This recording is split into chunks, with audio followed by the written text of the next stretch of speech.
विद्यार्थियों नमस्कार। आज हम सामाजिक विज्ञान के नागरिक शास्त्र के भारतीय संविधान की विशेषताओं के बारे में जानेंगे। भारतीय संविधान की प्रमुख विशेषताएं आप देख रहे हैं, ये आपके सामने विशेषताएं हैं। एक एक बिंदुओं पर आपसे चर्चा करेंगे। लिखित एवं विस्तृत संविधान।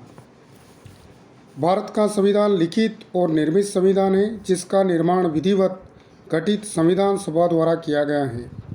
भारत का संविधान विश्व का सबसे विस्तृत संविधान है। भारत के वर्तमान संविधान में 395 अनुच्छेद हैं और 12 अनुसूचियां हैं, जो 22 भागों में विभाजित है।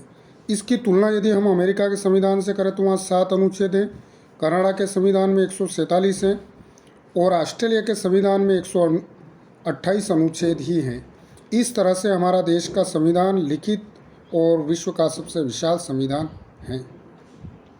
कठोर एवं लचीलापन का मिश्रण।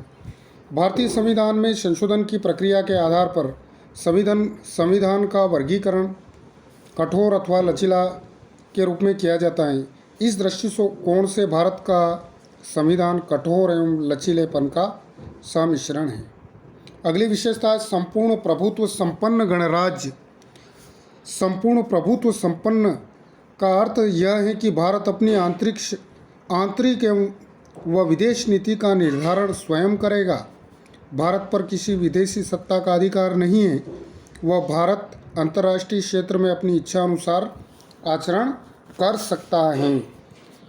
इसके पश्चात अगली विशेषता है समाजवादी एवं पंथ निरपेक्ष राज्य। समाजवादी राज्य से अभिप्राय है कि भारतीय व्यवस्था समाज के समतावादी ढांचे पर आधारित होगी। प्रत्येक भारतीय की न्यूनतम आवश्यकताओं की पूर्ति की जाएगी। भारतीय परिस्थिति के अनुसार समाजवाद को अपनाया जाएगा। पंथ निरपेक्ष का अर्थ है कि राज्य सभी पंथों की समान रूप से सम्मान करेगा और किसी पंथ विशेष को राज्य के धर्म के रूप में नहीं मानेगा। सरकार द्वारा नागरिकों के मध्य पंथ के आधार पर भेदभाव नहीं किया जाएगा। प्रत्येक व्यक्ति को अपने विश्वास, धर्म और उपासना की स्वतंत्रता है। अगली विशेषता है संसदीय शासन प्रणाली। भारतीय संविधान द्वारा देश में संसदीय शासन प्रणाली की स्थापना की गई है। इस शासन प्रणाली में कार्यपालिका की वास्तविक शक्तियाँ मंत्रिपरिषद में निहित होती हैं। आगे चलते हैं। संघात्मक शासन व्यवस्था। भारतीय संविधान के प्रथम अनुच्छेद के अनुसार भारत राज्यों का एक संघ है। इस प्रकार भारत में संघात्मक शासन की स्थापना की गई है। संविधान ने शासन की शक्ति को एक स्थान पर केंद्रित न कर केंद्र और राज्य सरकारों में विभाजित किया है। दोनों ही अपने अपने क्षेत्र में स्वतंत्र हैं। अगली विशेषता है स्वतंत्र एवं निष्पक्ष न्यायपालिका। नागरिकों के मूल अधिकारों की रक्षा और संविधान की व्याख्या करने का अधिकार होने के कारण न्यायपालिका को स्वतंत्र घोषित किया गया है। संविधान न्यायपालिका को न्यायिक पुनर्विलोकन का अधिकार देता है, जिसके अंतर्गत न्यायपालिका संसद तथा विधानमंडलों द्वारा पारित कानूनों तथा न्यायपालिका द्वारा जारी ऐसे आदेशों को अवैध घोषित कर सकती है जो संविधान के प्रतिकूल हो। तो स्वतंत्र एवं निष्पक्ष न्यायपालिका को जाना। इसके पश्चात नागरिकों के मौलिक अधिकार एवं मूल कर्तव्य। नागरिकों के सर्वांगीण विकास के हेतु मौलिक अधिकार आवश्यक हैं। भारत के संविधान में नागरिकों के मौलिक अधिकारों का प्रावधान किया गया है।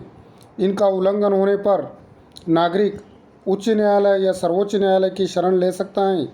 वर्तमान में भारतीय संविधान द्वारा नागरिकों को 6 मौलिक अधिकार प्रदान किए हैं तथा 11 मूल कर्तव्य प्रदान किए गए हैं। अगली विशेषता देखते हैं सार्वभौम वयस्क मताधिकार।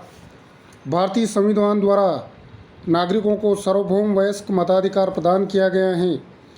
वयस्क मताधिकार का अर्थ है प्रत्येक नागरिकों को एक निश्चित आयु के पश्चात वोट देने या मत देने का अधिकार से हैं।